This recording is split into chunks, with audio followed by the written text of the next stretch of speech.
Also, da, number, lege samun ya, kungam sawe, samdishu chapchikdo, 드린디의 군주의,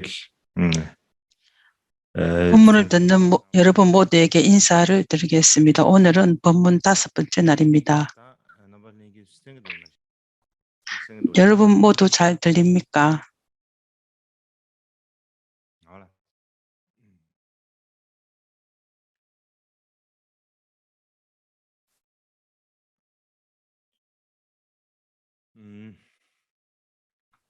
다 되네요.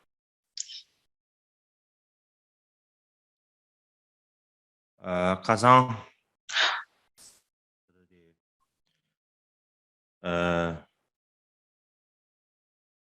야, 개발 제니스. 어제 중국의 학자 제니라는 학자가 있는데 새침보다 먼저 왔는지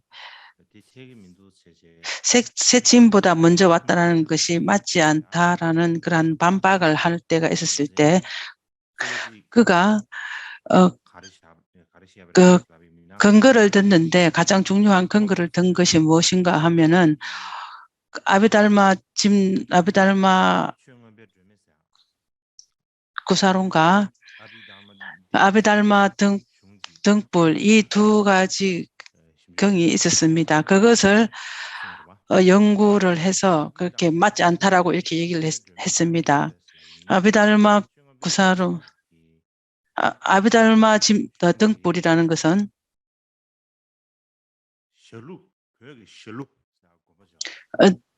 티벳에 샬룩이라는 절이 있습니다. 샬리 절에 그 안에 보면은 그 절에 보면은 아비달마 등불이라는 그러한 경전이 있습니다.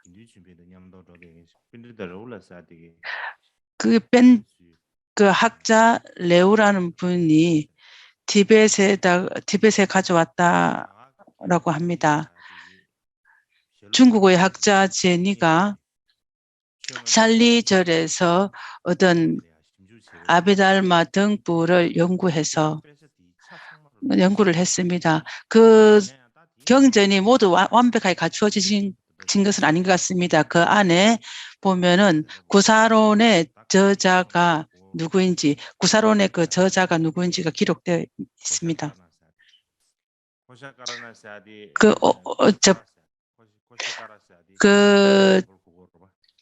구사론의 저자가 호사카라인데 그 저자를 논박을 해서 당신이 얘기하는 그 구사론에 있는 그러한 이론에 보면은 빗둘리가 샤트라와 가깝다라고 얘기를 합니다. 비둘리가라는 것은 티베트어로 저도 아직 찾지를 못해서 아직 말씀을 못 드리겠습니다.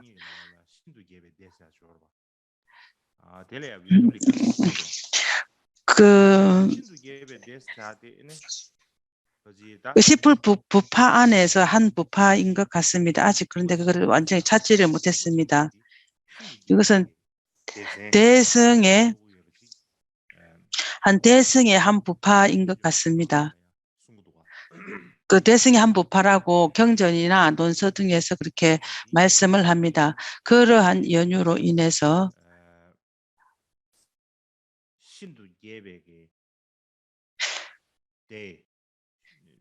신두계배 부파 있습니다. 그 구사론에 보면 신두계바의 그러한 지는 그 말씀 들이나 그러한 계보와 가깝다라고 이렇게 말을 합니다. 가깝기 때문에 대성과 가깝다. 그래서 그것이 구사론이 그것이 맞지 않다라고 논박을 합니다. 그 아비달마 등불에 그것을 논박을 합니다. 그것을 위해서 우리가 알 수 있는 것은 아비달마 구사론을 저자는 대승의 견해를 아는 사람이거나 아니면 아비달마 구사론을 지은 사람의 대승의 사람이거나 아니면 대승의 견해를 아는 사람이라고 우리가 추측할 수가 있습니다. 그렇기 때문에 우리가 두 명의 세친, 그러니까 이전에 그가 두 명 중에서 이전에 세친이든지 아니면 이후에 세친이든지 둘 중에 하나인데 이후에 아비달마 구사론을 지은 사람은 대승에 들어오지 않은 사람이다 이렇게 말을 합니다. 하는데 그것이 그 아비달마 구사론 아는 사람이 대승을 모른다고 하는 것에 반박하는 그 논의 그 근거가 되기 때문에 우리를 아는 것이 중요합니다. 아비달마 등불에 대한 저자가 누구인지 명료하게 있지는 않습니다. 아니면 카체 두상이든지 아니면 카체 두상의 제자가 지었든지 그렇게 추측을 합니다. 어제 제가 말씀드려야 하는 한 부분이었습니다. 한 부분을 제가 오늘 다시 말씀을 드렸습니다. 그 이후로 제가 이제 무착보살님의 형제 무착과 세친에 대해서 말씀을 드렸습니다. 오늘은 무착보살님 온 이후에 그 이후의 상황들을 말씀을 드리겠습니다.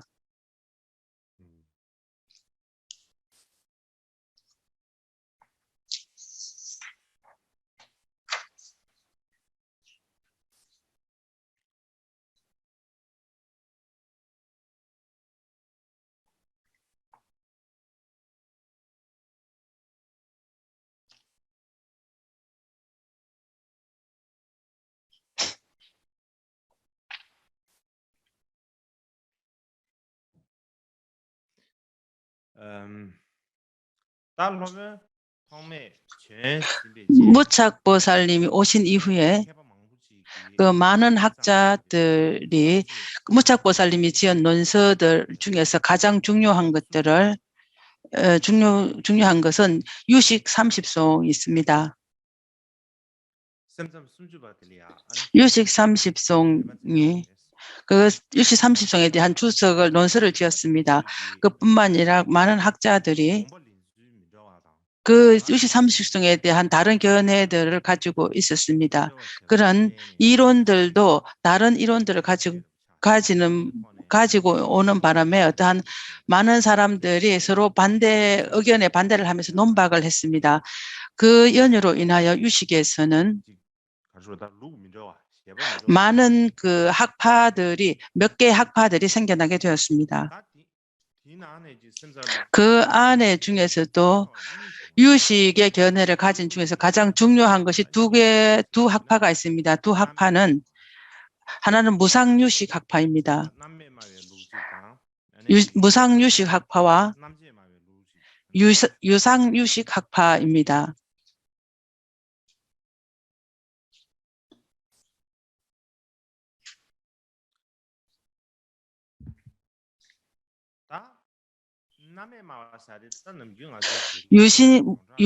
무상유식 학파는 널리 알려진 것으로서는 그 우리가 형사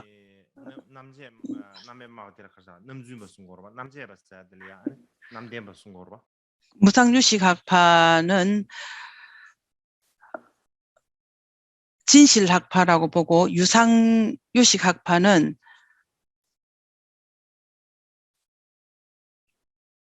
방편학파라고 얘기를 합니다. 보편적으로.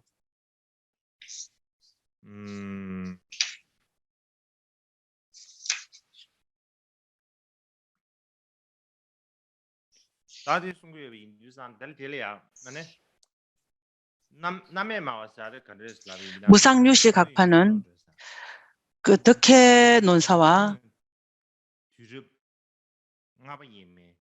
한 5세기쯤의 논사입니다. 그 덕혜 논사로 인하여 안해 논사로 이어집니다. 안해 논사 역시 한 5세기쯤에 살았던 논사입니다. 그 분들이 가진 개성을 무상유식 학파라고 하고 진실유식 학파라고 합니다. 그리고 두 번째 진나 논사가 있습니다. 한 5세기의 사람입니다. 진나로 인해서 무성논사도 5세기의 사람입니다. 무성논사로 해서 호법논사인데 이 호법논사는 6세기의 사람입니다. 이 전성을 가진 학파를 유상유식 학파라 하고 방편유식 학파라고 얘기를 합니다. 그 무상과 유상이라고 이렇게 말하는 것은 그 이름을 가진 것은 지금 우리가 볼 수 있는 그러한 경전이나 논서를 본다면은 그 단어는 이 두 단어가 나온 가장 먼저 오래된 그 또는 까말라실라가 지은 데코난이라는 그 경전이 있습니다. 거기에 있습니다. 그러니까 유상과 무상을 두 개 나눈 것을 처음으로 그 단어를 사용한 것은 까말라실라가 지은 데코난이 이 논서에 있습니다. 거기에 그 단어가 직접적으로 나옵니다. 처음으로 그 단어를 사용한 최초이고 지금 우리가 그것을 볼 수가 있는 최초의 논서라고 볼 수 있겠습니다. 그 이후로 유식을 무상과 유식 두 개로 나누어지기 시작했습니다.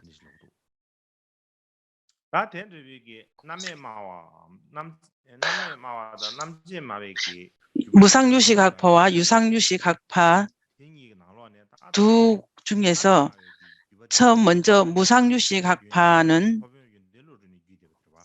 그 덕혜 논사를 전성을 가진 계보입니다. 이 견해의 모든 분들은 승의 보살이 중국에 가서 거기서 섭대성론을 널리 알리게 되었습니다. 그것의 전성입니다. 유상유식 학파는 그 진나와 무성의 전성을 가진 학파를 말을 합니다.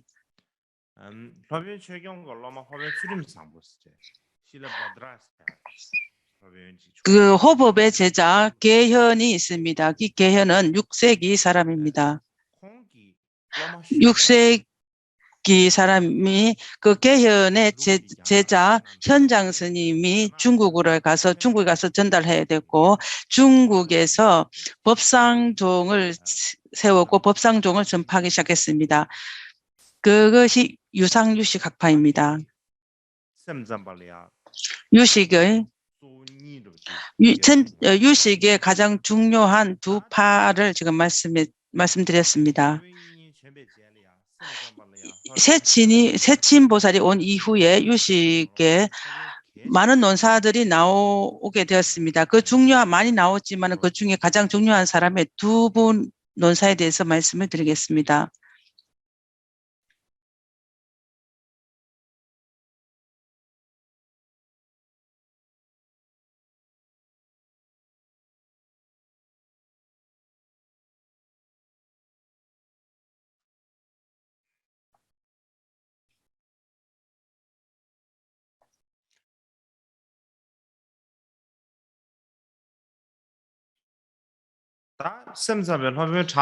유식의 논사 중에서 유명한 논사 중에서 가장 중요한 두 분을 말씀을 드리겠습니다.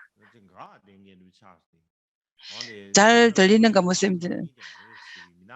유명한 두 논사는 진나 보살과 진나 논사와 무성 논사입니다. 먼저 진나 논사에 대해서 말씀을 드린다면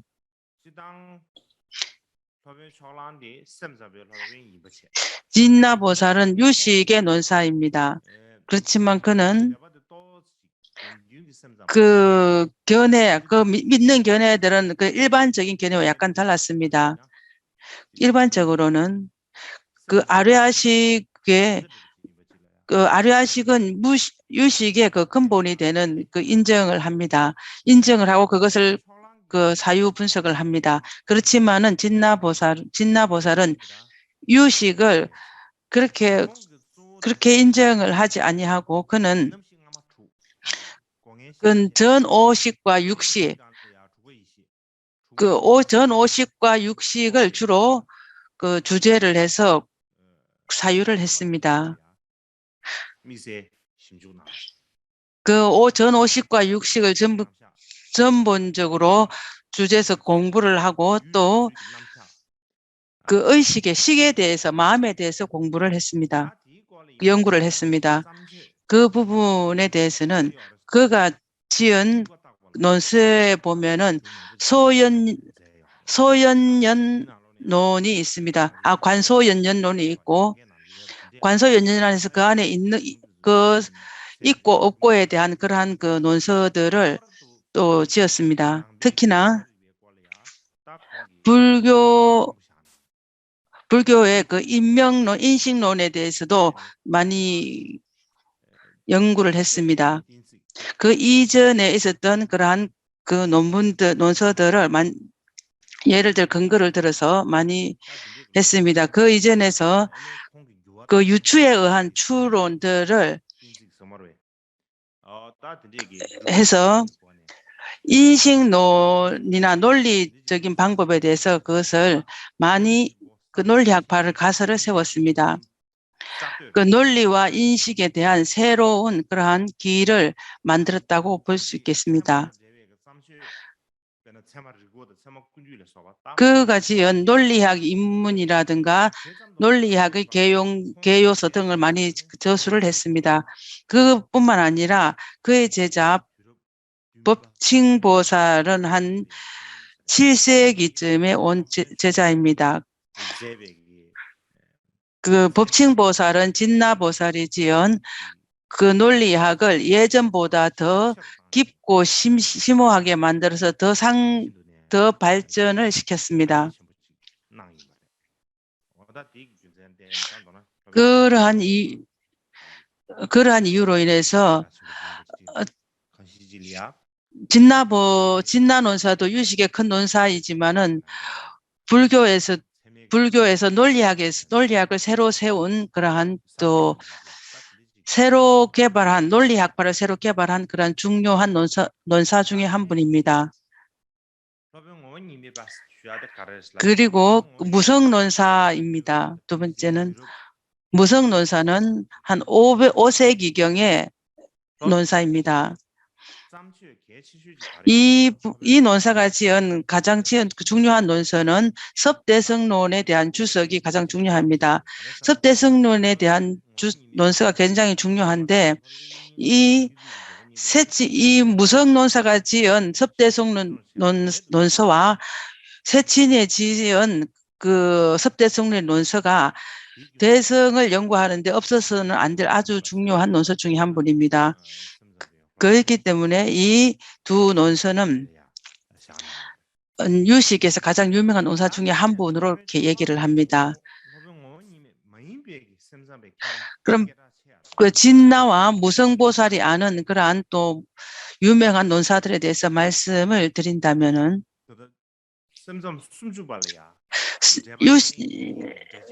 삼십송을 주석한 10명의 유식 논사가 있습니다.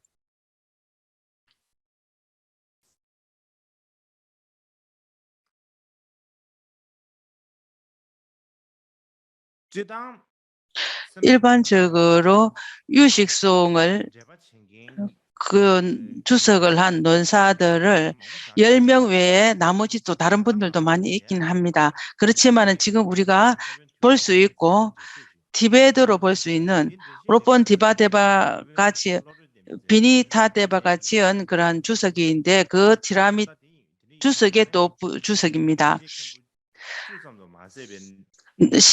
큰 10대 논사 외에 다른 논사들도 많이 있기는 합니다.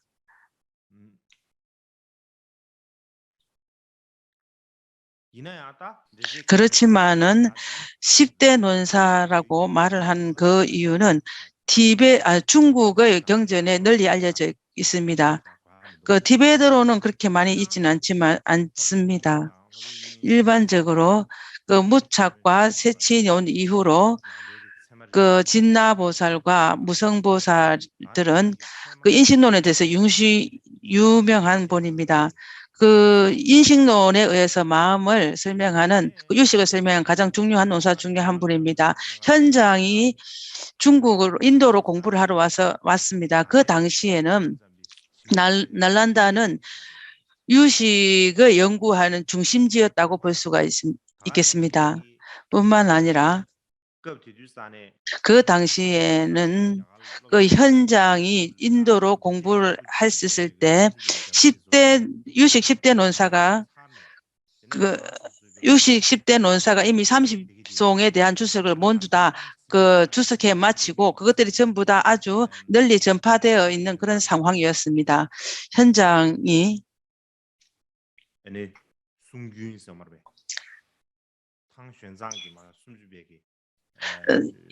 현장이 유식 30송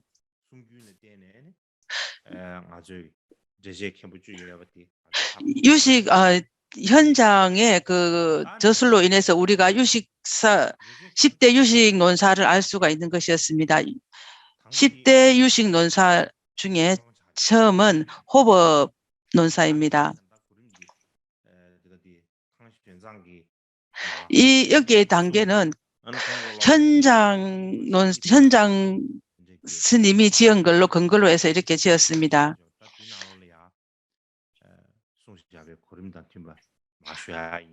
현장 스님이 지은 걸로 인해서 우리가 단계로 그대로 하겠습니다. 처음에는 호법입니다. 호법은 그 세친 이후로 가장 유명한 스승님이었습니다. 논사입니다. 그는 6세기 중반쯤에 유식의 논사가 되었습니다. 그는 유상유식학파의 전통을 체계화한 사람입니다. 그는 그의 스승님은 진나 논사였습니다. 그가 태어난 곳은 남인도입니다.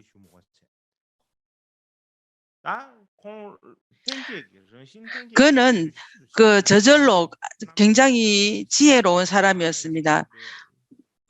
지혜로운 사람이었고 그 보고서 듣고 볼 때 있어서 굉장히 잘 아는 사람이었습니다.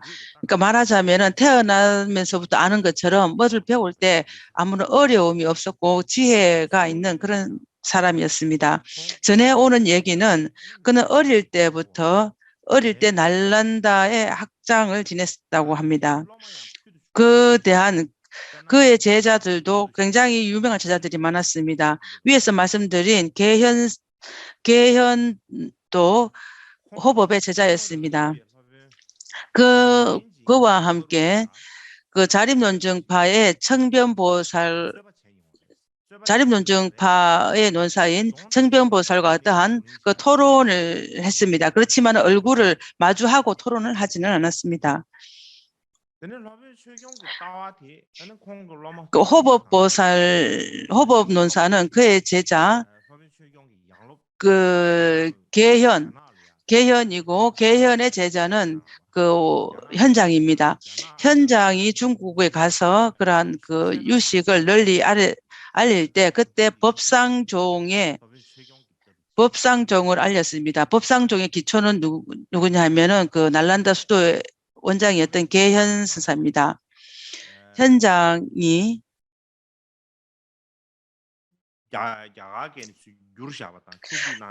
인도에서 중국으로 번역한 그 30송의 가장 유명한 그 논서가 있는데 그거는 성유식론입니다. 성유식 안에 보면은 호법의 견해를 기본으로 해서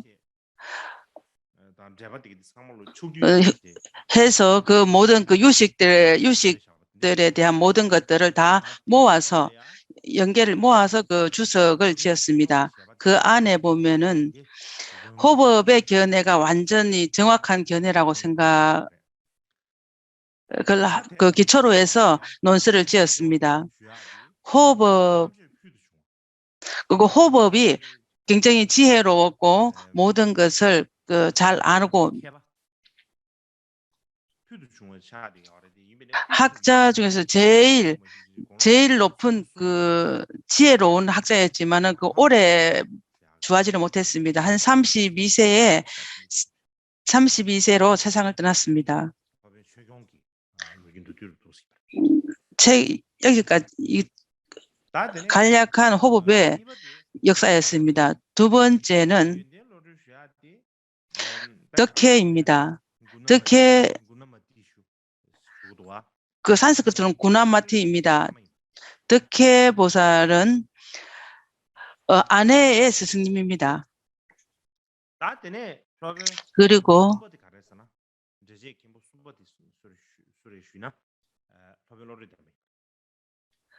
세 번째는 아내입니다. 아내의 논사는 무상유식 학파 중에서 가장 중요한 논사입니다. 그는 그 호법과 동시대의 사람입니다. 그 호법 논사처럼 아주 매우 지혜로운 사람이었습니다. 그는 유식과 그런 그 인식론들을 잘 알 뿐만 아니라 그 설일체 여부, 소성의 견해들도 잘 알았습니다. 그는 아비달마 구사론의 논서도 썼습니다. 아비달마 구사론의 그 논서는 티베트로만 지금 남아 있습니다.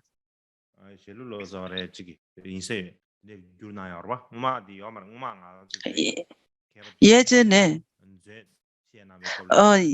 티베트는 없었는데 요즘 대박 게셰마라고 이렇게 해서 아비달마 구사론의 그 논서가 있습니다.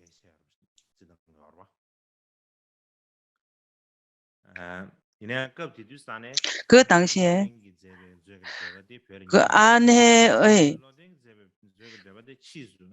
그 아내가 지은 그 논서들은 이후에 그 번역을 했습니다. 아내가 지은 그 논서는 보면은 그가 지은 그 논서와 강배가 지은 그 논서와는 어떤 차이가 있다고 이렇게 얘기를 합니다.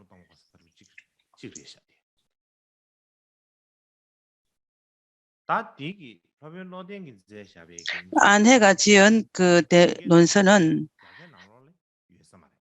그 아비달마 구사론의 주석은 티베트마이지 중국어로는 없습니다.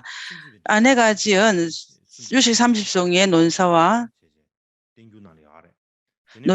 그 논장에도 있고 그 변중변론도 있습니다. 그 주석은 산스크리트도 있고 지금도 우리가 볼 수가 있습니다. 그뿐만 아니라 티베트로만 남아 있는 그 안해가 지은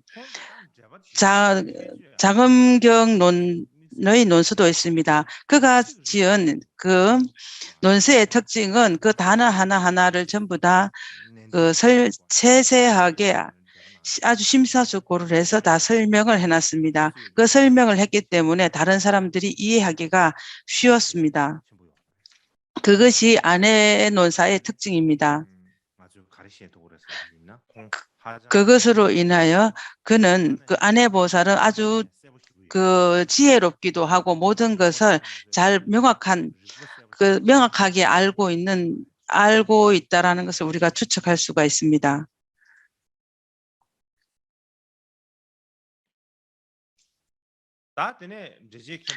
그리고 그 10대 논사 중에서 네 번째는 그 친성입니다. 산스크리트로는 반두사리입니다. 이 친성은 세친보살과 동시대 사람입니다.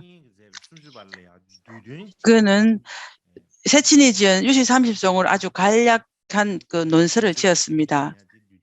그렇지만은 이 간략한 요약을 지었지만 지금 남아있지는 않습니다. 그 다섯 번째는 난다입니다. 난다는 겔웨데의 스승입니다. 그 겔웨데는 현 당나라에 있는 그 당나라 사람입니다. 여섯 번째는 정월입니다. 정월은 그 안해와 그 동시대 사람입니다. 일곱 번째는 화변입니다.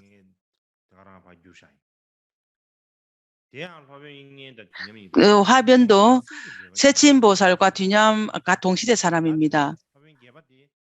여덟 번째는 성우입니다. 그 성우는 호법 논사의 제자입니다. 그 아홉 번째는 최승자입니다.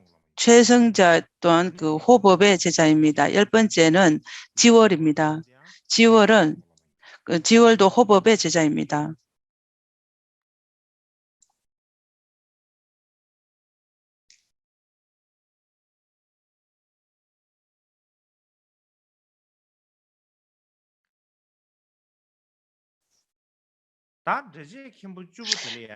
이 10명의 주석, 그 10명의 노사들은 초기와 후기로 이렇게 나눌 수가 있습니다. 그러니까 초기와 후기로 이렇게 어떻게 나누는가? 초기는 그 무착보살과 세친보살의 설명을 주로 반복한 그 설명한 사람들을 초기 유식파라고 얘기를 합니다. 예를 든다면은 덕혜 논사 같으면 그 초기 유식파입니다. 그 초기 유식파라는 것은 그 시대를 말을 하는 것이 아닙니다. 그 초기 유식이라는 것은 무착과 세친의 설명을 그대로 인정을 하면서 그것을 그대로 이해하고 그대로 설명한 사람들을 말을 합니다. 그의 반대인 사람들을 후기 유식파라고 합니다. 그러니까 초기 유식파라고 하든지 그 무상 유식학파들 똑같은 단어입니다. 그들의 견해는 그 열애장 사상과의 가까운 견해를 가지고 있습니다. 말하자면은 중간 타공파라고 이렇게 얘기를 할 수 있습니다. 똑같지는 않습니다. 그렇지만 같지는 않지만은 비슷한 견해를 말을 합니다. 중간 타공파는 세친보살을 그 전승을 해서 그들이 열애장들을 얘기를 합니다. 그렇지만은 그 당시에 우리가 꼭 알아야 할 그런 것은 중국의 그 논사들을 보면은 우리 그 티베트는 전부 다 보성론이라고 합니다. 보성론에 대한 논서를 그 이름을 보성론이라 했지 그는 전부 다 그 나누어져 있는 품들이 삼보의 그 종성을 분류한 삼보 종성을 분류한 그 논서다고 이렇게 얘기합니다. 그 중국에 그 보면은 전부 다 삼보의 종성을 분류한 논서라고 하지 보성론이라고 이렇게 말하지는 않습니다. 그 보성론에서는 스승님에 대한 그 견해, 개성을 가진이라고 얘기하는데 그것을 이름을 해서 그렇게 삼보의 종성을 분류한 논서 이렇게 되어 있습니다. 중국의 논서에 보면은 삼보의 종성을 분류한 그 논서는 그것은 덕혜가 지었다 이렇게 되어 있습니다.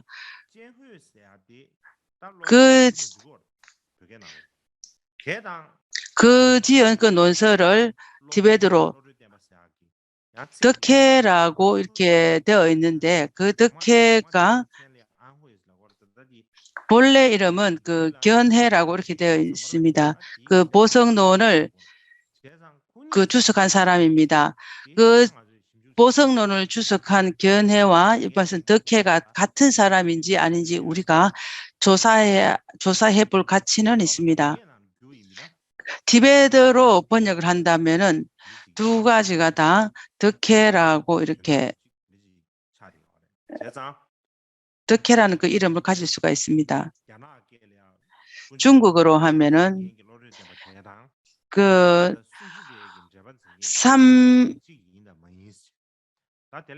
그러니까 보성론을 주석한 그 사람과 유식 30종을 주석한 사람이 같은 사람인가라는 걸 우리가 한참 봐야 할 필요가 있습니다. 티베트에 보면은 그 보성론은 미륵보살이 지었다 이렇게 얘기를 합니다. 그것 또한 우리가 한번 연구를 해봐야 할 것입니다.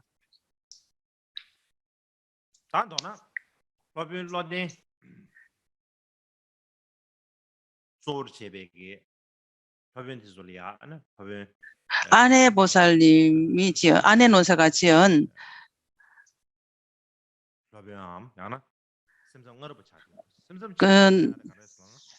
아내 논사는 무상주식가가 있고 초기 주식가입니다. 그 후기는 인식론이나 논리를 가지고 그 마음 유식을 설명한 사람입니다.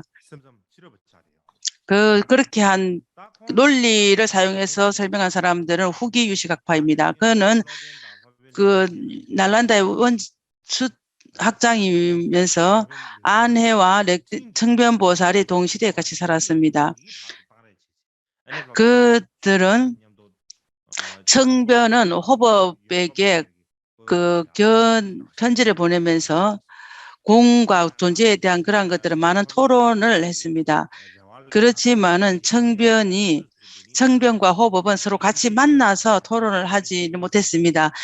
청변은 만나서 토론을 하기를 원했지만은 호법보살님이 수락하지를 않았습니다. 중국 기록에 의하면은 그 호법은 그 일찍이 어린 나이에 세상을 떠났습니다. 한 32세에 세상을 떠났습니다. 티벳의 기록에 의하면은 그와 약간 다른 이견을 가지고 있습니다. 티벳 기록에 의하면은 호법은 나이가 그 한 숲으로 들어가서 나중에 숲으로 가서 수행을 했습니다. 수행을 해서 그 람대의 스승으로 되었습니다. 그것이 하나의 그런 얘기가 있습니다. 까라나가 지은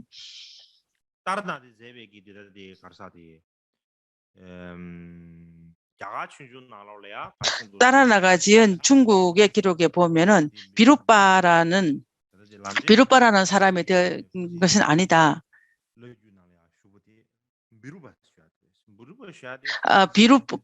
비루빠라고 또 알려지게 되었습니다. 비루빠는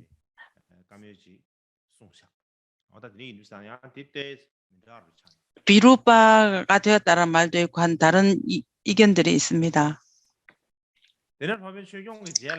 호법 후에 그의 제자 계현이 있습니다. 계현은 날라나 대학의 학장이었습니다.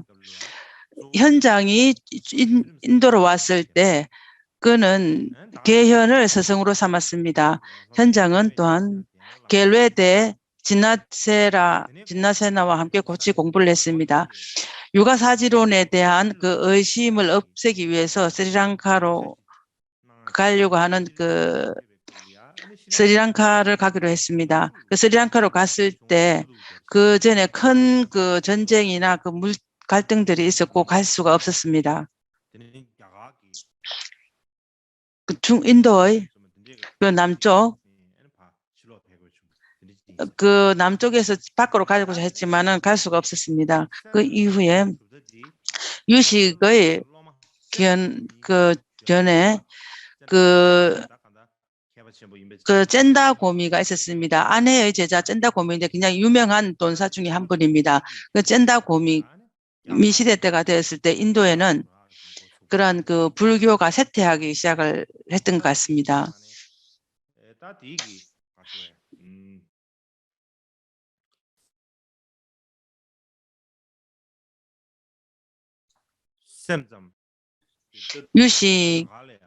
유식의 견해가 유식이 인도에 어떻게 전파가 됐는가에 간략히 말씀을 드렸습니다. 아주 넓게 세세하게 말씀드리려면 말씀드릴 것이 많습니다. 그러면 시간이 없기 때문에 널리 자세히 말씀드리기는 좀 기회가 없습니다. 그 유식에 대한 그 견해가 어떻게 발전되었는지 그 정도 어느 정도 간략히 좀 아는 것이 좋을 거란 생각이 들었습니다. 그래서 우리가 시간이 없지만 또 않지만 시간이 없지만은 그 안에서 우리가 우리가 판란이라고 했습니까? 그런 그 시간이 없다라고 했을 때 우리가 어떤 시간이 없을 때 우리가 해야 하는 일만 계속 얘기를 하는 그런 상황입니다. 그러한 그 조건에 의해서 우리가 또 그 공부도 하지 아니하고 책도 보지 아니하고 그러면 수행도 하지 않는 그러한 상황이 되었습니다. 말하자면 우리가 판란의 공부 시간 그 때와 비슷한 것 같습니다. 우리가 그 항상 어떻게 봤을 때 시간이 판란을 만난 것처럼 시간이 없다 이런 생각을 합니다. 우리가 유식의 견해가 그 전파된 것을 간략히 말씀을 드렸습니다. 일반적으로 요가행 유식파의 견해를 말씀을 드린다면은 그 안에 내용이 명료하지 않은 내용들이 많습니다. 그 안에 보면은 그것을 연구하는 학자들 중에서도 많은 더 다른 의견들이 많이 있습니다. 그렇지만은 위에서 이전에 말씀드린 것과 이후에 말씀드린 것들은 거의 어느 부분들은 거의 다 명료하게 다 결정이 된 것들에 의해서 말씀을 드렸습니다. 일반적으로 요가행 유식파의 견해는 그 무착보살님의 섭대성론에 의해서 되었을 때 그때 그 유상유식학파의 어떤 견해를 체계화를 했습니다. 무착보살님에서 그러한 모든 근거나 이유를 이에 의해서 예전에 있었던 그런 근거들이 모두 다 여기저기 흩어져 있었던 것을 다 함께 모아서 한 것입니다. 대성의 수행을 그 수행의 단계들을 전부 다 단계별로 잘 이렇게 요약 정리를 했습니다. 뿐만 아니라 유식의 그 어떤 특징들, 유식의 그 세 가지 특징이 있습니다. 책에서는 그 삼성과 아리아식과 그 수행입니다. 유식의 그 세 가지의 특징들은 그 대승이 아주 중요한 개념입니다. 이것은 무착과 세친에 가든 그 기본 개념들이라고 볼 수가 있겠습니다. 그 위에 무착이 지어놓은 그 근본 개성 위에서 세친보살님이 마음에 관한 것들을 아주 넓게 전파를 시켰습니다. 마음에 대한 것을 널리 발전시킴으로 인해서 유식의 견해가 또 발전하게 되었고 그것은 세친에 의해서 널리 발전이 되었습니다. 그것뿐만 아니라 유식이라는 그러한 견해 등과 유식에 대한 것들을 많이 말씀을 했기 때문에 그것으로 인해서 유식이라는 그러한 견해가 널리 알려지게 되었습니다. 그것에 관해서는 세친이 지은 유식 30송이나 20송을 보면은 알 것입니다. 20송에 보면은 밖에 있는 모든 외경들을 다 논박을 하고 오직 마음이다라고 이렇게 말을 합니다. 세친 이후에는 그러한 그 인식론이 널리 알려지게 되었습니다. 인식론이 알려지고 임해서 그러한 이론이나 학성들을 더 넓게 발전을 시켰습니다. 그리고 다른 견해들과 다른 그 견해들과도 많은 그 논쟁을 하기도 했고, 많은 그 논쟁을 함으로 인해서 불교의 논리학들이 점점 더 체계화되고 넓게 잘 알게 되면서 그럼 논리나 인식론파라고 이렇게 얘기를 하게 되었습니다. 그러면서 그 인식과 유식만, 논리와 인식만을 계속 논쟁을 하는 그러한 견해를 또 받아들이게 되었습니다. 우리가 흔히 하는 얘기로는 무착보살이 도솔천에 가서 미륵보살님을 친근해서 유식의 견해를 배웠다라고 이렇게 한 역사가 있습니다. 그 역사로 인하여 역사적으로 미륵보살님이 있어야 할 것이다라고 하는 그러한 생각을 가지게 됩니다.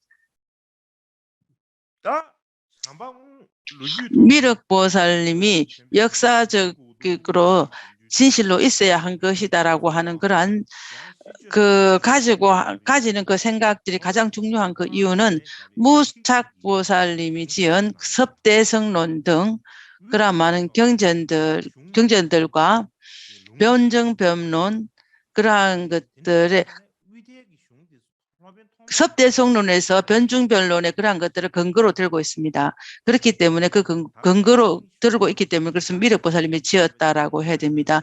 그 논서가 경전에 있으면은 그 지은 자가 분명히 있을 것입니다. 지은 자가 없이 그냥 그냥 아무렇게나 나타나서 그냥 자연히 나타나거나 이럴 수는 없는 것입니다. 어떠한 경전에 있으면은 분명히 저자가 있기 때문에 그 저자를 우리가 흔히 미륵보살이다, 미륵이다 이렇게 얘기를 합니다. 미륵보살이라고 하는 그 이유는 그 역사에서 보면은 그런 어떠한 사람이든지 아니면 어떠한 그 위대한 학자임이 분명합니다. 그 학자임이 분명하기 때문에 육아행유식파의 그러한 많은 경전들이 그 미륵보살님이 지었다라고 말할 수밖에 없습니다. 미륵보살 지지 않았다면 그럼 누구라고 말을 해야 할 것입니다. 그 무착보살이 오기 이전에는 미륵보살님이 유명했고 있었고 그러면은 미륵보살님 아니면은 다른 사람을 지칭할 것이 없습니다. 그러니까 미륵보살님 외에 다른 어떠한 그것을 지은 논서를 지은 다른 사람을 지칭할 수가 없습니다. 미륵보살이 아니라 하더라도 우리는 미륵보살이라고 말할 수밖에 없습니다. 왜냐하면 미륵보살 외에 다른 사람은 우리가 알지를 못하기 때문입니다. 그러한 이유에 인해서 미륵보살이 그 사람의 모양, 형상이든지 어쩌든지 간에 역사적인 근거로 그분이 있었을 것이고 있어야 합니다. 그렇지 않다면은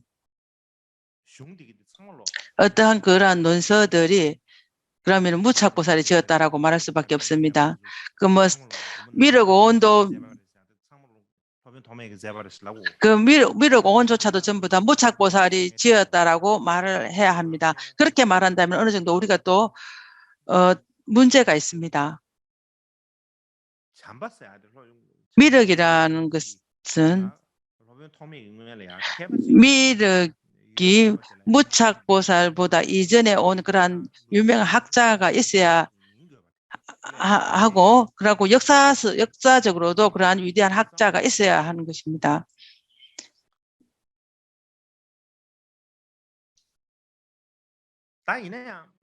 그렇지만은 만약에 우리가 지금 그 미륵보살님이 지었다고 하거나 무착보살님이 지었다라고 한다면은 우리는 무착보살의 옴으로 인해서 그 무상유식학파가 와야 하는 것입니다. 그렇게 말한다면 우리가 좀 너무 억지스럽습니다. 미착보살이 오기 이전에 육아행의 유식파의 그 전성이 어느 정도는 있었습니다. 무착보살이 오기 전에 육아행 유식파가 어느 정도 있었다라는 것을 우리가 있었습니다. 무착보살이 오기 전에 그 요가 수행을 해서 어떤 수행을 하는 그런 요가 행자들이 있었습니다. 그렇기 때문에 어느 정도 그 요가 유식 그 행자가 있었던 그런 어느 정도 긴 기간이 있었습니다. 요가라는 그런 요가 행자라는 것을 그 근원은 유시 그 인도에서 일체 모든 것이 있다라고 가지는 그러한 견해에서 나오기 시작을 했습니다. 그렇지만 유식은 그 일체 모든 것들이 있다라는 것을 반박하기 하는 견해입니다. 그렇지만은 그 견해의 이론들을 이론을 근거로 해서 나중에 수행을 중점적으로 하는 그 유식학파가 나왔고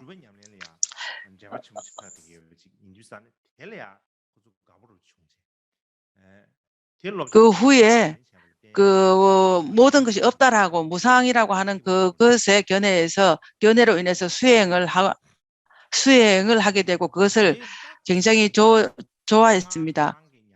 그래서 이전에 무상 요가 요가를 요가 수행을 했던 것 한 위에 나중에 대승의 수행을 더 위에 첨가를 했습니다. 그 대승의 보살지론의 수행을 한 그것을 첨가한 것은 대승의 수행을 다시 그 위에 첨가한 것입니다. 그러니까 요가 수행이 있는데 나중에 그 위에 보살지 수행을 그 위에 더 첨가한 것이 대승의 수행입니다. 그러한 대승의 수행들을 모두 다 같이 요약을 해서 한 권에 모아서 그렇게 수행을 정리를 했습니다.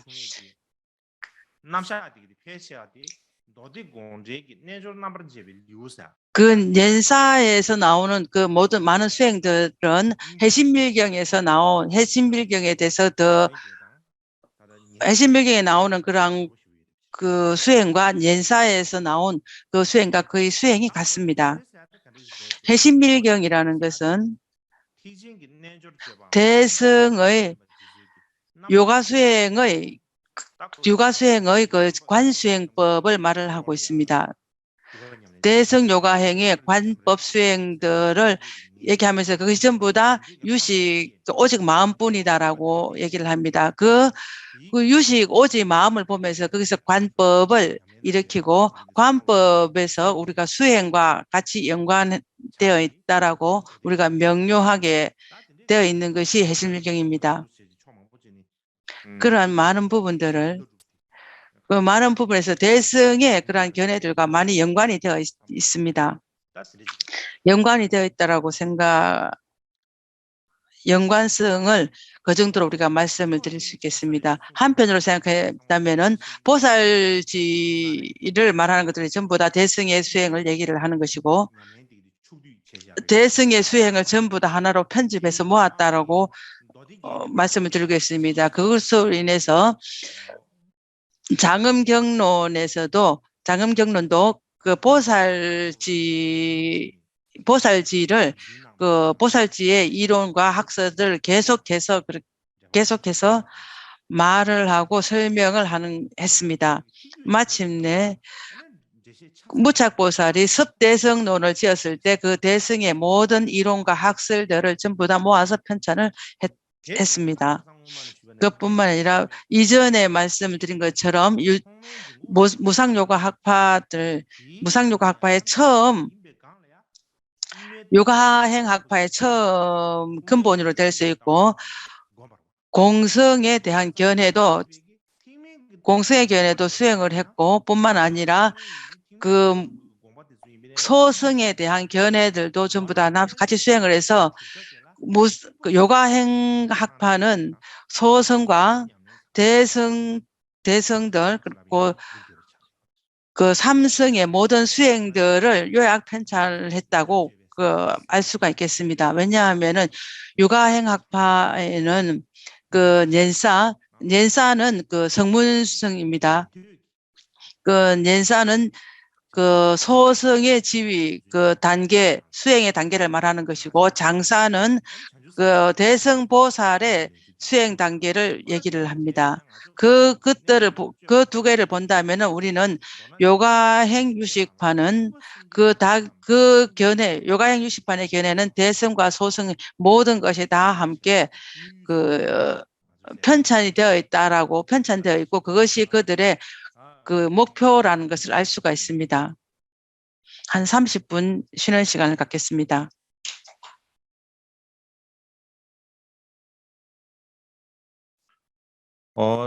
상민 생각도 차이잖아. 여러분 잘 들리십니까? 들리시면 손을 들어 보십시오.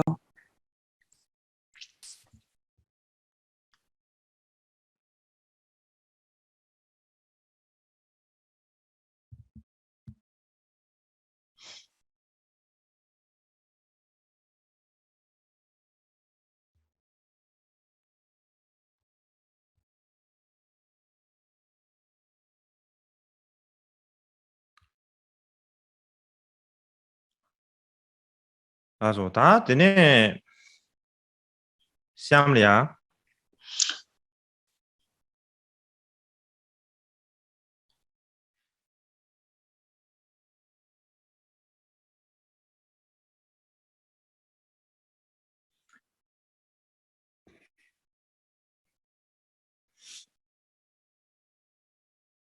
샴리야, 되네. 이후로는 다리 쌤 가르사디.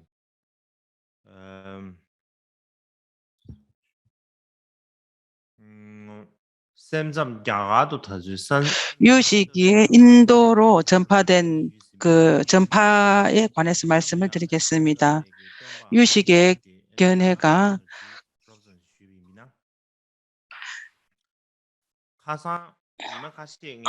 어제 한 며칠 전에 제가 유식 그 일본의 유식을 얘기를 하면서 많은 일본의 학자들을 제가 이름을 말했습니다.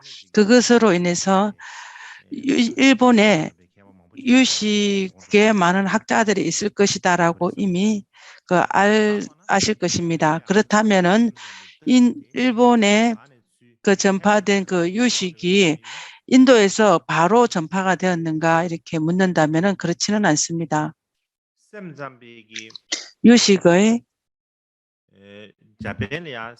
유식이 일본으로 이렇게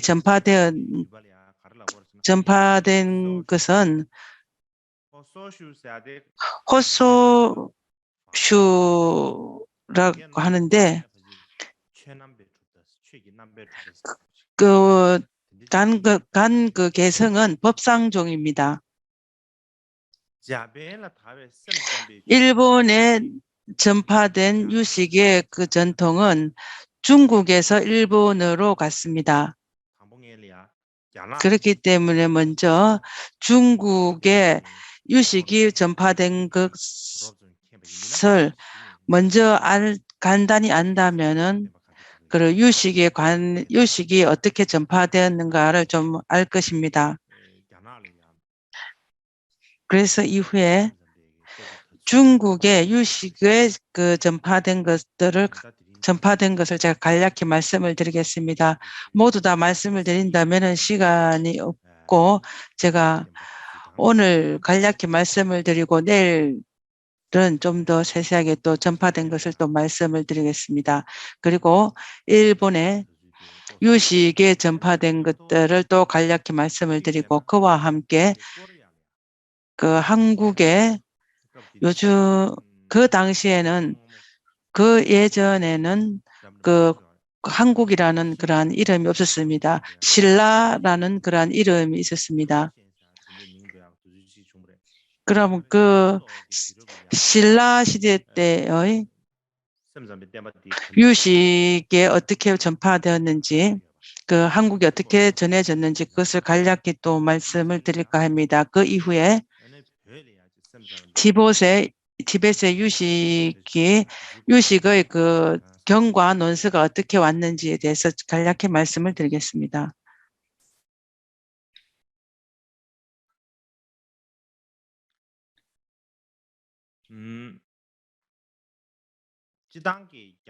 일반적으로 중국에 전파된 유식의 견해라든가 유식의 철학은 그건 세 전통으로 나눌 수가 있겠습니다. 세 가지 전통은 그 십지론파와 섭대성론파 그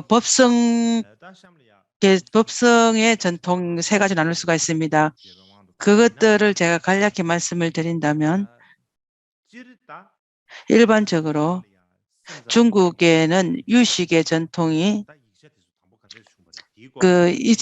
유식의 전통의 그 논서나 그때 어떻게 왔는지 말씀을 드리고 5세기 전통의 그 불성이라든가 유식의 견해가 처음으로 중국에 소개가 되었습니다. 그것 또한 그 최법회보살 최승보살이 385년에서 433년 사이에 보냈습니다. 또 그 논사가 보살지경을 번역을 했습니다. 보살지경을 보살품, 십시보살품의 보살지경을 번역을 했습니다. 중국의 번역을 함으로 인해서 우리가 그 연대를 바로바로 얘기할 수가 있습니다. 일본의 역사를 말할 때는 연대를 말하기는 어렵습니다. 그냥 간략히 이때다라고 추론을 할 뿐이지 명료하게 말씀을 드릴 수는 없습니다. 인도의 그 노사들이 중국으로 갔을 때는 그럴 때는 이름과 그런 연대가 좀 명료하게 되어 있습니다. 그 이후로는 그 덕혜 논사가 중국으로 왔을 때 394년에서 460년 사이에 중국으로 가서 그때도 보살지경에 대한 보살지를 번역을 했습니다. 이것 전부 다 보살지경에 번역한 건데도 다른 번역서입니다. 이것이 중국어로 번역된 최초의 그 유식의 논서입니다. 그 덕혜 보살이 1939년에 464에서 그 사자후경과 능가경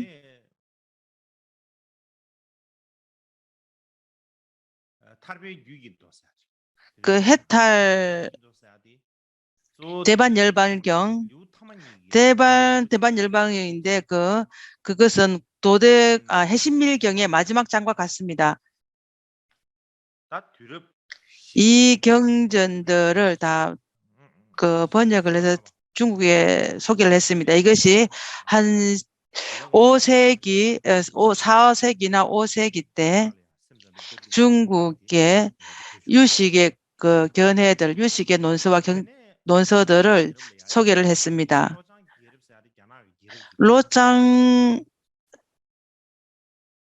중국에 로장 시대가 있었습니다.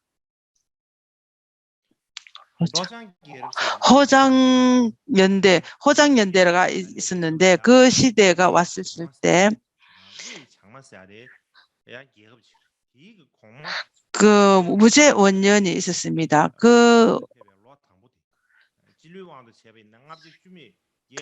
무제원년에 508년에 인도에서 그 보리유치와 라마노테 부다산치 등 그 논사들이 인도에서 중국으로 왔습니다. 그 당시에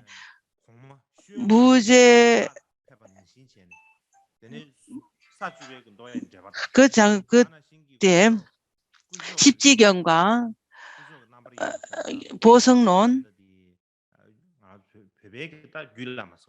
그 티베트로는 귤라마입니다. 그리고 섭대성론,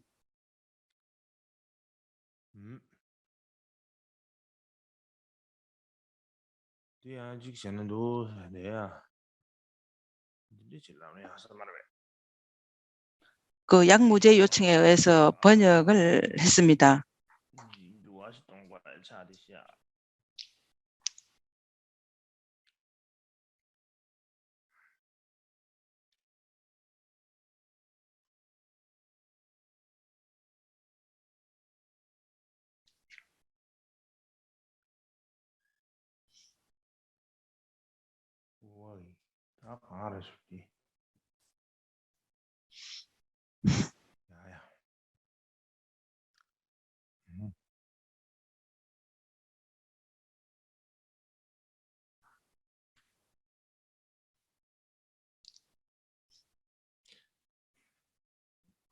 야야.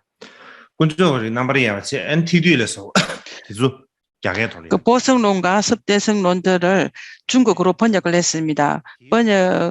번역한 그것으로 인하여 무착과 세침보살의 그러한 그 논서들을 처음으로 중국에 소개를 했습니다.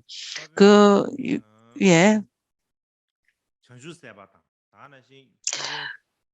보리유지와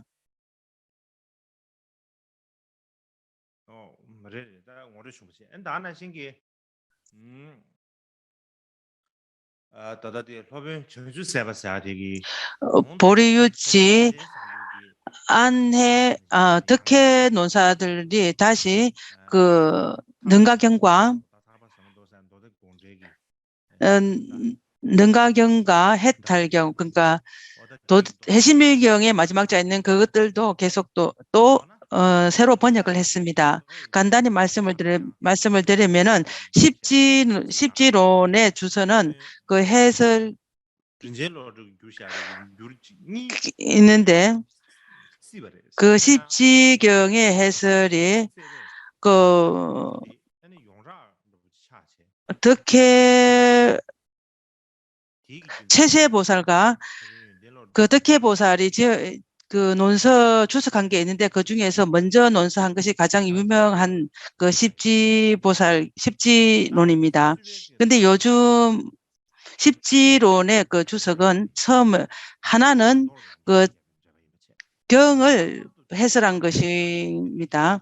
그 안에는 아류아식에 대해서 그 설명이 되어 있습니다. 그 당시에 북방 불교에 있는 그러한 경전들을 조사 연구를 아주 많은 사람들이 연구를 하게 된 계기가 되었습니다. 그것으로 인하여 십지경이라든가 십지론을 지지하는 학파 아니면 십지론 학파라고 이렇게 불린 그러한 그 학파가 생겼습니다. 그 당시에는 십지경의 그 논서와 연구하는 것이 널리 확산된 그 이유는 이후에 일본 학자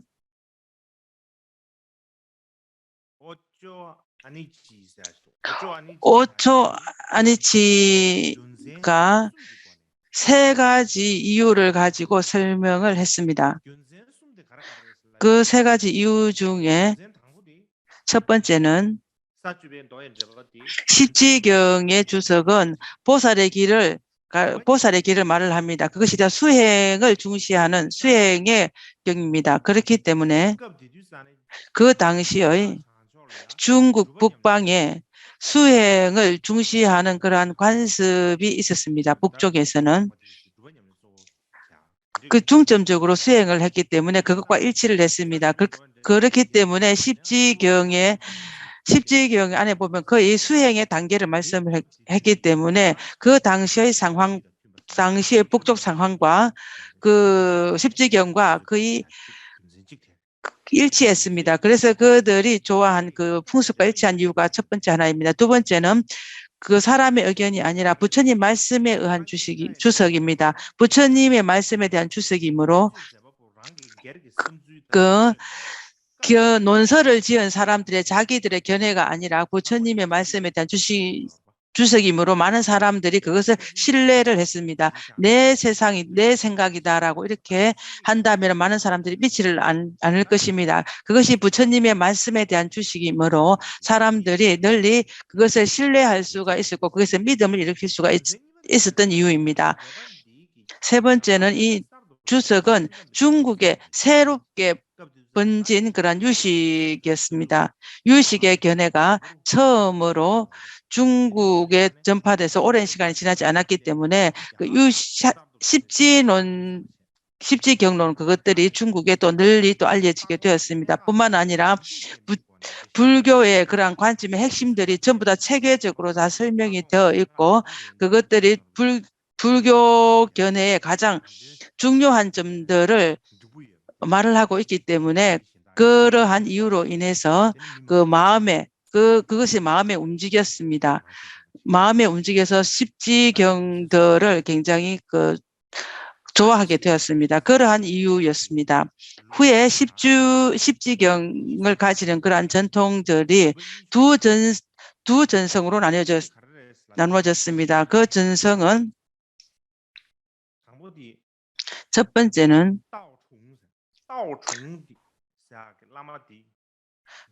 도총 스승이 가지는 그런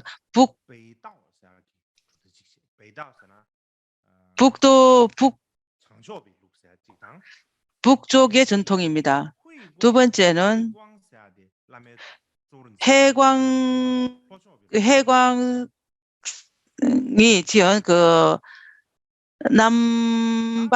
남도의 전통입니다.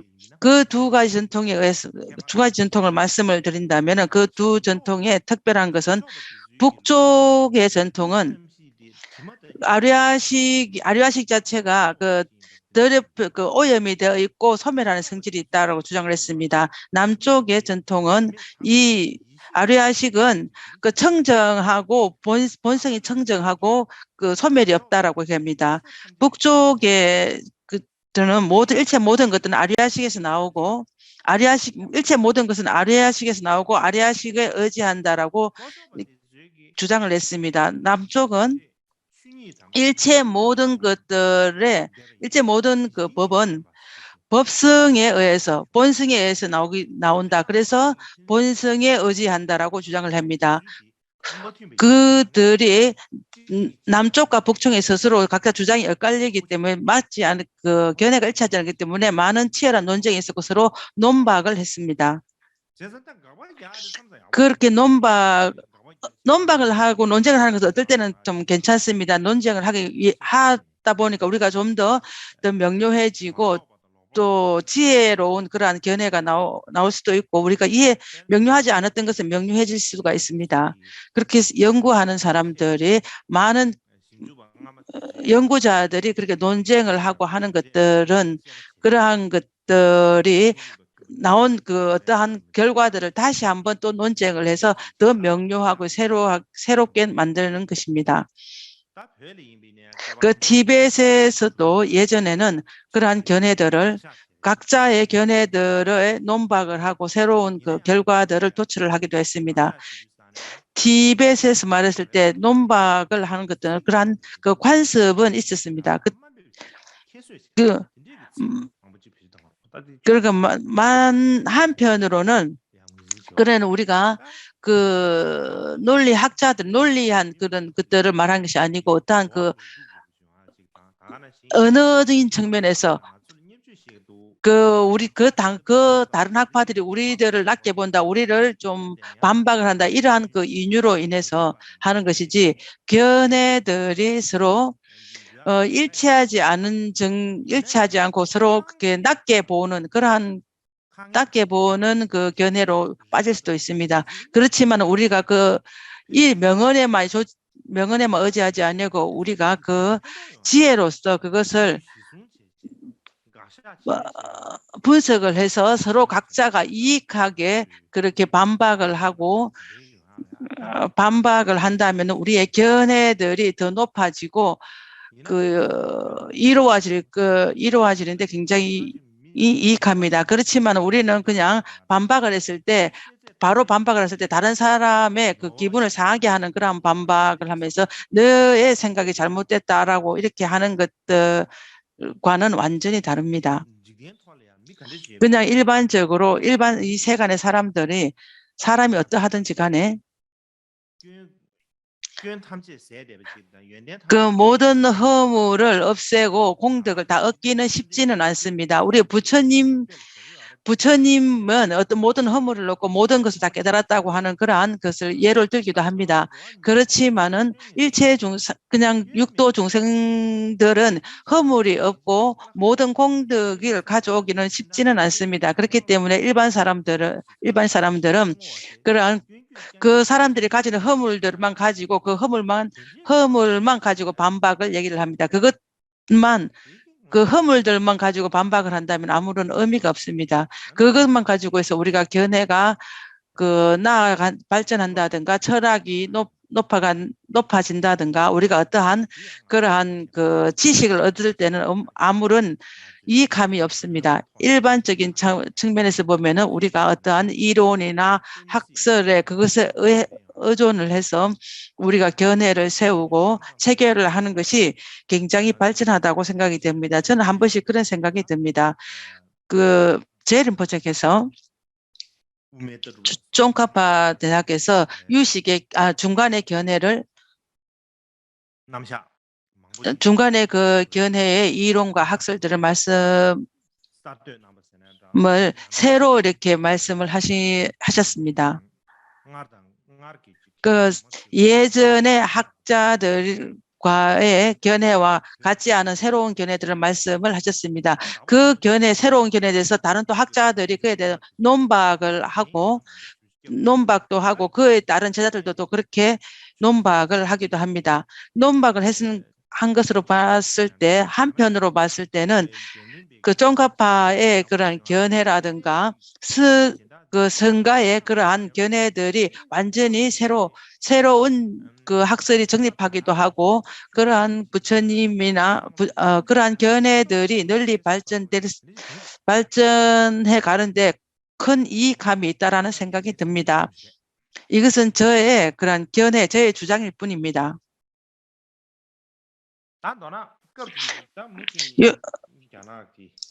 중국의 유식에 전파되는 것을 말씀을 드린다면 그 당시에는 그 철학이라든가 종교인 측면에서 보면은 남쪽에 있는 그러한 견해들이 좀 영향이 컸다고 봅니다. 북쪽에 있는 것이 견해가 컸습니다. 왜냐하면은 그 중국에 해광의 그 논사가 있었는데 그는 그 많은 영향을 끼쳤습니다. 그 당시에 그 성가에 책임이 있는 그러한 사람이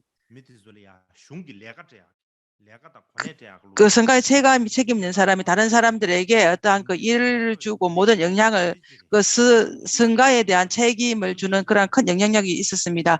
그 영향력으로 인해서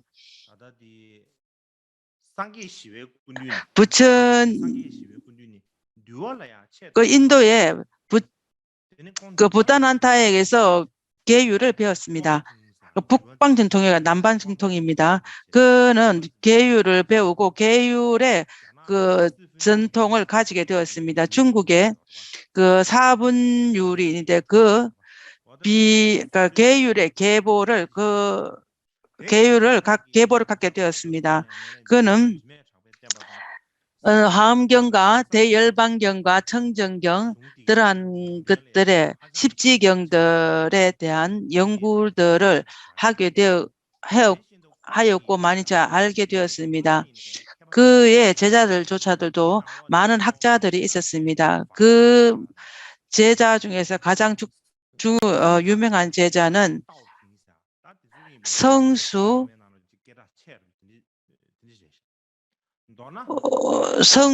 등에서 많은 제자들이 있었습니다. 그 남쪽에 있는 제자들도 아주 유명한 제자들이 많이 있었습니다. 그 위나라와 제나라 시대에서는 정치나 종교적으로 아주 큰 힘을 가지고 있었습니다. 그에 비해 보면은 그 북쪽의 전통에서는 거의 수행 전통의 그러한 그 전통을 가지고 있었습니다. 북쪽 전통에서는 성수와 불지, 단일 등의 그런 학자들이 있었습니다. 그 안에서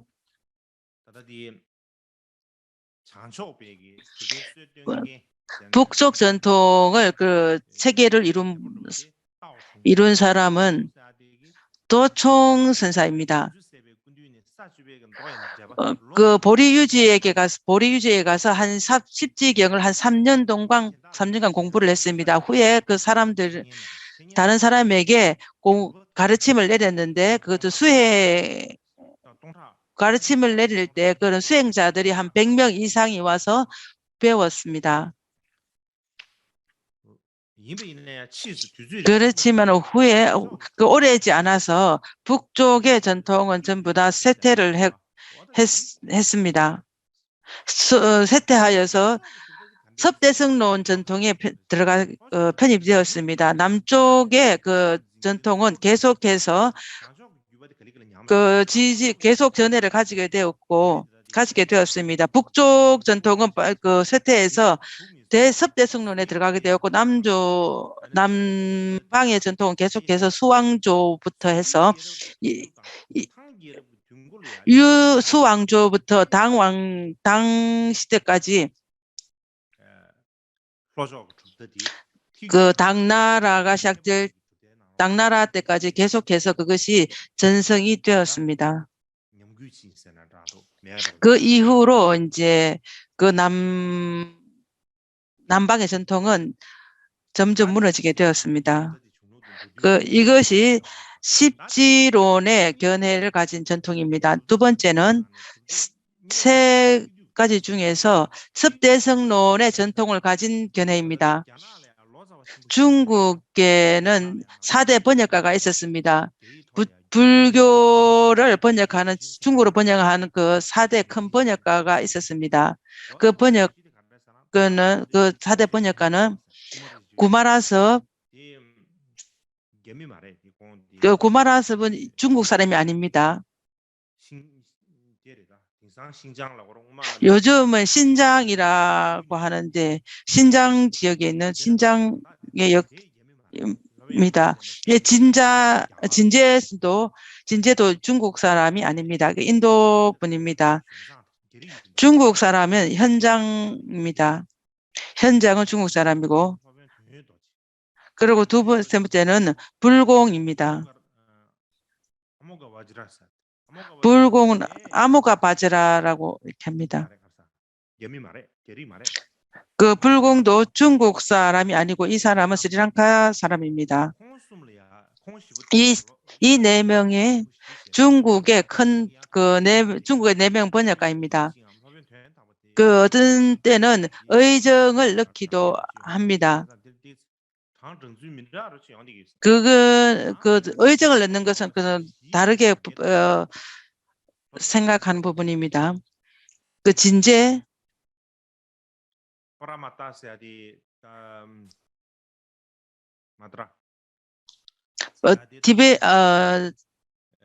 산스크리트는 파라마트라입니다.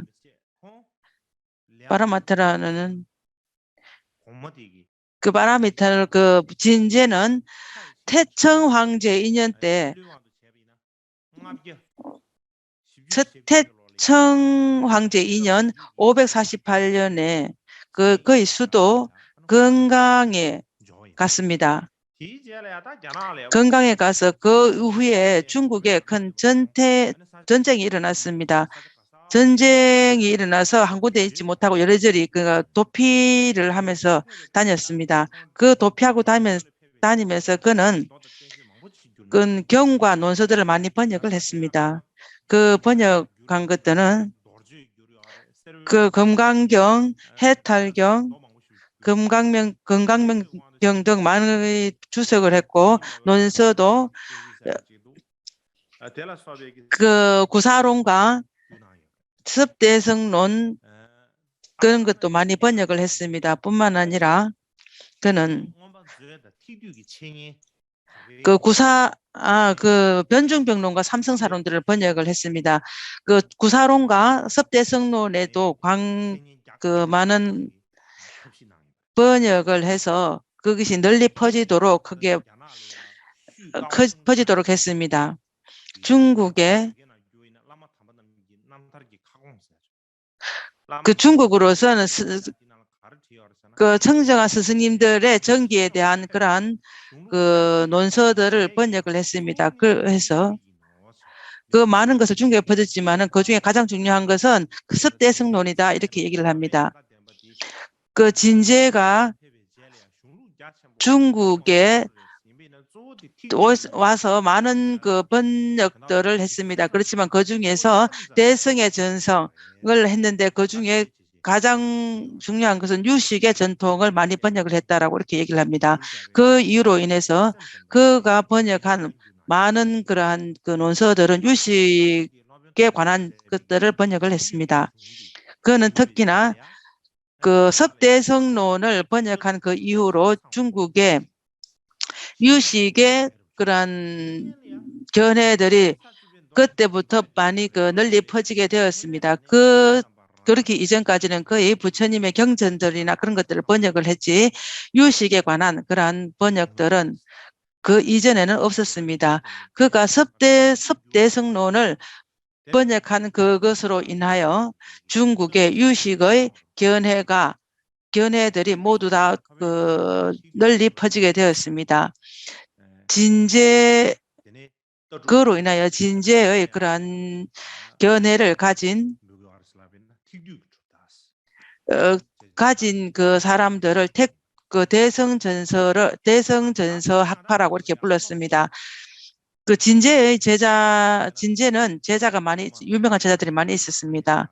그 제자 중에서는 효계, 법태, 승중, 법인, 도니, 조비, 지장 등의 제자들이 많이 있었습니다. 그 중에서 그 해계는 가장 그 마음에 가까운 제자가 해계였습니다. 이 해계는 아비달마 구사론에 정통한 학승려였습니다. 그는 진제보다 먼저 세상을 떠났습니다. 그렇기 때문에 진제는 굉장히 좀 그 마음이 안타까웠습니다. 그의 제자 도니와 지장 등의 많은 제자들을 불러서 그 해계의 그 시체, 그 유해 앞에서 하여튼 우리는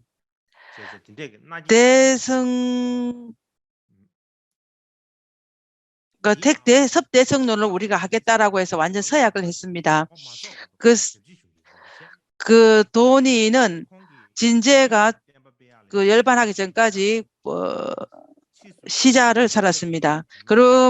그뿐만 아니라 그러한 그 섭대성론들이나 대성을 전파하기 위해서 열심히 그 일을 했고 나중에는 대흥선 사찰에서 머물렀습니다. 그 당시 중국의 북부에서는 그 불교가 쇠퇴하기 시작을 했습니다. 중국에서 몇 군데서 그 북쪽에서 불교가 쇠퇴하는 것들이 되었고 574년에 그때에서 또 중국의 불교가 좀 쇠퇴하게 되었습니다. 그러면서 남쪽으로 그 중국의 북부가 쇠퇴를 하면서 남쪽으로 갔습니다. 남쪽으로 학자들이 가면서 그 예전에는 한 지역에서 한 지역으로 가기는 좀 어려웠습니다. 그렇지만은 그 북쪽의 학자들은 그 학자들이 불교가 쇠퇴함으로 인해서 남쪽으로 도피를 하였습니다. 남쪽으로 가서 그래서 대성의 그 섭대성론들을 전파를 했습니다. 예전에는 그 남쪽에서는 별로 전파가 되지 않았기 때문에 그 북쪽의 학자들이 가면서 섭대성론들을 그 섭대성론의 주석들을 전파를 시켰습니다. 그 전파를 시키고 다시 그들이 북쪽으로 돌아오면서 북쪽으로 다시 돌아오면서 그 불교를 다시 전파를 시켰습니다. 불교 섭대성론의 그러한 그 전파시킨 그 특징은 처음에는 아뢰아식에는 어떠한 그 청정한 면과 청정하지 않은 면이 있다라고 이렇게 얘기했습니다. 그 순간에 이 아류아식은 청정한 측면과 청정하지 않은 측면이 있다라고 이렇게 얘기를 했습니다. 두 번째는 아류아식 위에 청정한 면이 있는 그 9번째의 식이 있다라고 얘기를 했습니다. 그 아류아식에는 청정한 게 아니라 오염되지 않은 식이 있다라고 했습니다. 오염되지 않은 식이 그것이 9번째 식이다 이렇게 얘기를 합니다. 그것으로 인해서 중국의 북쪽에서 전파된 이것들이 것이 널리 알려지게 되었습니다. 그렇지만은 당나라가 되었을 때 그 법상파가 퍼진 후에 또 당나라가 그 이후로 법상파가 퍼진 후에 점점 쇠퇴하게 되었습니다. 이것은 그 섭대승론에 대한 것에 대해서 간략히 말씀을 드렸습니다. 그리고 법성의 전통에는 내일 말씀을 드리겠습니다. 오늘은 여기까지 하고 마치겠습니다.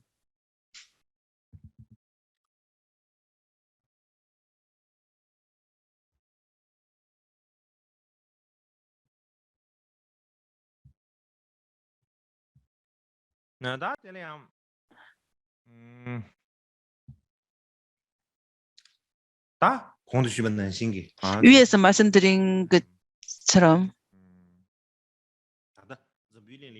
지금 이 세간에서 대성의 개성을 가진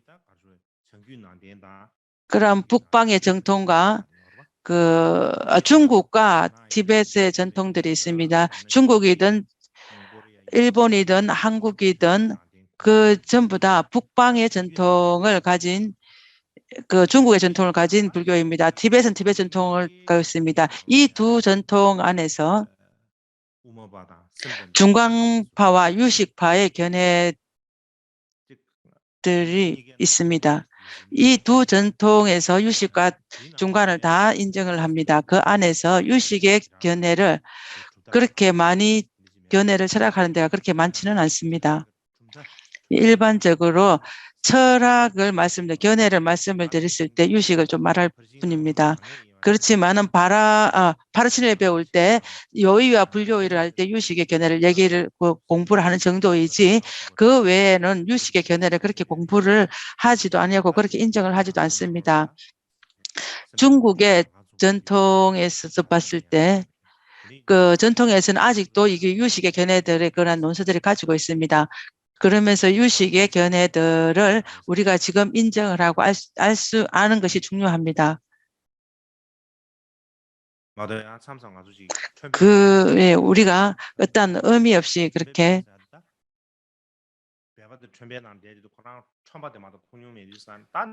그래서 우리가 아주 작은 광견으로 아주 작은 소견으로 그렇게 하지 않습니다. 우물 안에 개구리 같은 걸 하면 안 됩니다. 그 우물 안에 개구리는 그 우물밖에 보지 않습니다. 우물이 우리가 엄청 크다고 생각을 하고 봐야 합니다. 어느 날 그 우물 속에 있는 개구리가 그 바다를 본다면은 그 바다를 보면은 아주 놀라서 그렇게 죽을 그러한 위험이 있을 수도 있습니다. 왜냐하면은 그는 그처럼 그 넓은 것을 보지 못했습니다. 그 살고 있는 그 우물이 제작 넓다고 생각을 합니다. 그보다 넓은 것은 본 적이 없었기 때문에 그것은 머릿속에 생각할 수도 없고 헤아릴 수가 없습니다. 그렇기 때문에 너무 놀라서 죽을 수도 있다라는 그런 속담이 있습니다. 그런 것처럼 우리가 일반적으로 알고 있는 그러한 것들 외에 다른 상황들이란 것을 잘 보지를 않습니다. 어떤 것은 우리가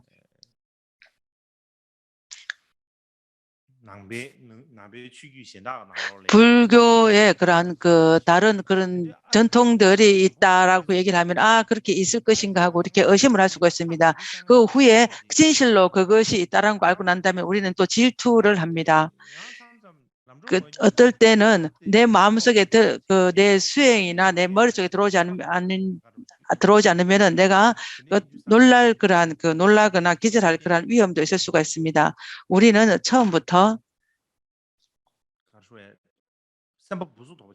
그 마음을 좁게 가지면 안 되겠습니다. 아주 큰 용기를 가지고 어떤 것인지 보고 이 생의 모든 것들을 다 아는 우리가 알 수 있는 만큼 내가 공부를 할 것이다 해야 한다라고 이렇게 생각을 해야 됩니다.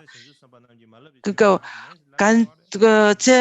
제불보살님이 말씀하시지 않은 것은 무엇인가 없다라고 우리가 말을 하기는 합니다. 그렇지만은 진실한 상황으로서 현 상황으로서 우리가 그것을 하려고 하지는 않습니다. 새로운 어떠한 견해라든가 새로운 존재, 새로운 어떠한 생각들을 하지 않고 그것이 있다면 우리는 바로 없다라고 반박을 합니다. 그것이 잘못되었고 오류이고 진실로 있지 않다라고 그렇게 생각을 하면서 한편으로 우리는 일편으로 전부 다 반박을 하고 논박을 해버립니다. 그렇게 해서 버리려고 하는 버리려고 합니다. 그렇게 한다면은 그것 또한 우리는 또 뒤처지는 그러한 뒤처지는 그러한 마음이고 우리는 또 그래서 발전되지 못하는 나아가지 못하는 마음입니다. 우리가 발전되고 좀 더 나아가려고 한다면은 지금 이 현 상황에서 예전보다 더 나아가려고 해야 됩니다. 그렇게 되면은 반드시 우리가 전부 다 마음을 넓게 하고 용기를 가져야 합니다. 그 용기를 가지는 것이 굉장히 중요합니다. 특히나 불교의 다른 그러한 관습들, 다른 불교의 다른 종파들이나 다른 것들을 공부를 하려고 한다면은 먼저 언어를 배우는 것이 중요합니다. 언어가 중요합니다. 언어를 우리의 히말라야의 전통들의 사람들은 영어는 어느 정도 많이 압니다. 그러니까 그것은 미래적으로 본다면은 그런 헬로라든가 이런 것들 어느 정도 말을 하기는 합니다. 그렇지만은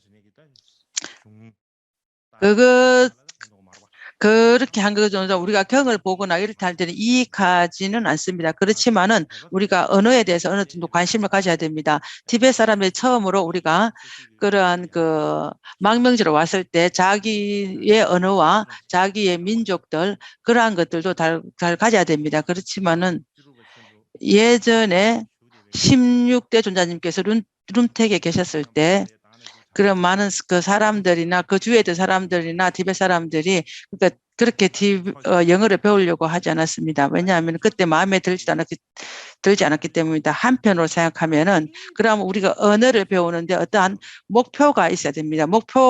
언어를 배우는 목표가 우리가 반드시 알아야 합니다. 우리가 공부를 할 때 특히나 불교를 공부를 하거나 다른 전통 관습의 다른 전통의 불교를 공부를 할 그러한 목표의 동기를 가지고 불교를 언어를 공부를 한다면은 그것은 어렵지도 않고 그는 정말 할 수 있는 힘이 생기는 것입니다.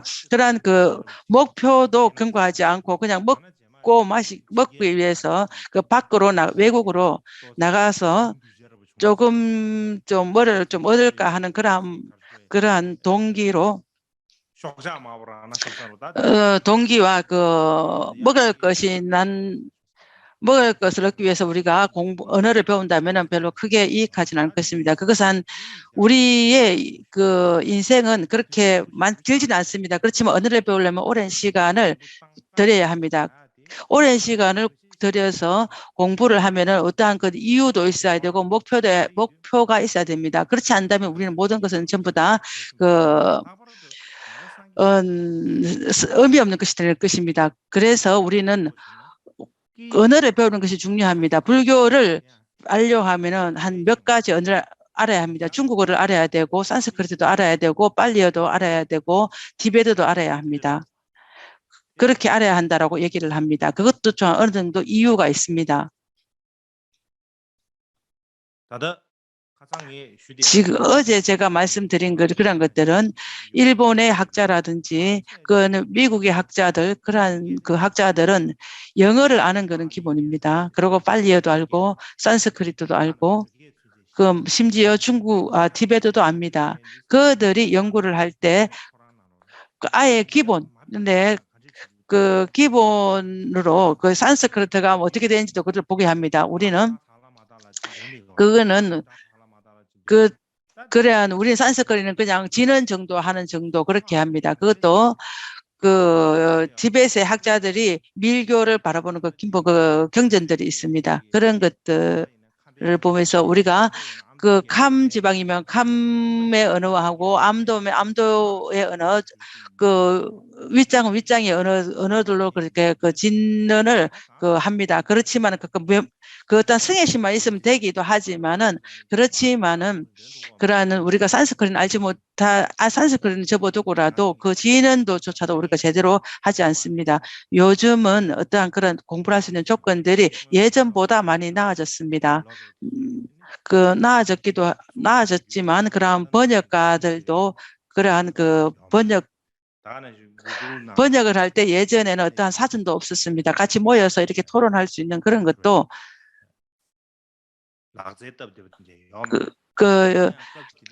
없었고 요즘처럼 그렇게 쉽지는 않았습니다.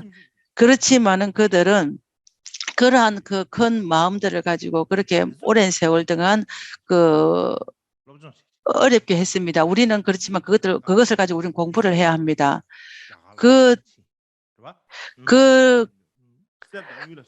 그들은 그러한 그 금과 은 모든 재산들 다 버리고 또 공부를 했습니다. 그래 우리한 그 경전들의 모든 그 장들을 공부를 하기 위해서 티베트도 하고 중국어도 공부를 했습니다. 우리가 그렇게 한 것들에 대해서 우리는 아주 희유한 마음을 내야 하고 우리는 또 그것을 공부를 해야 합니다. 그렇게 해서 그렇게 마음을 내야 하고 그러한 동기들을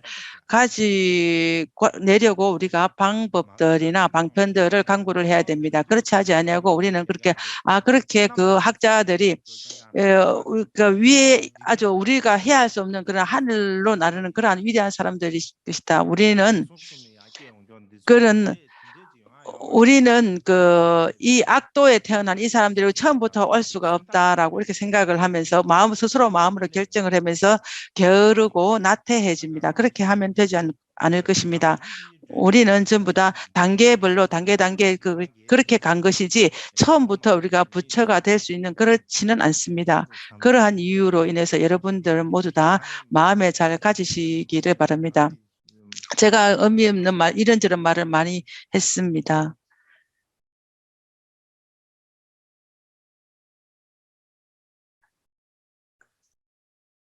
기도를 하겠습니다.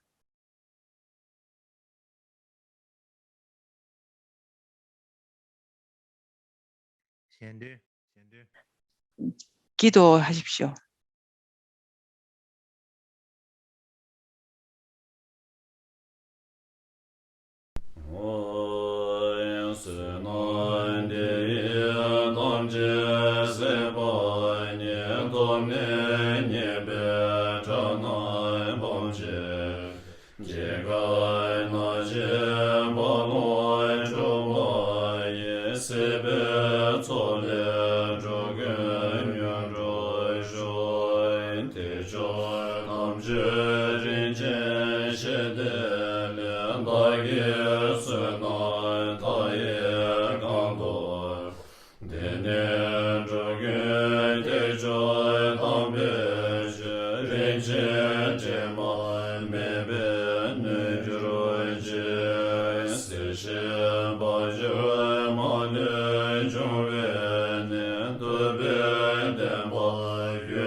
작은 돈소 원그로이 가마 바보진 조도 진례샤데소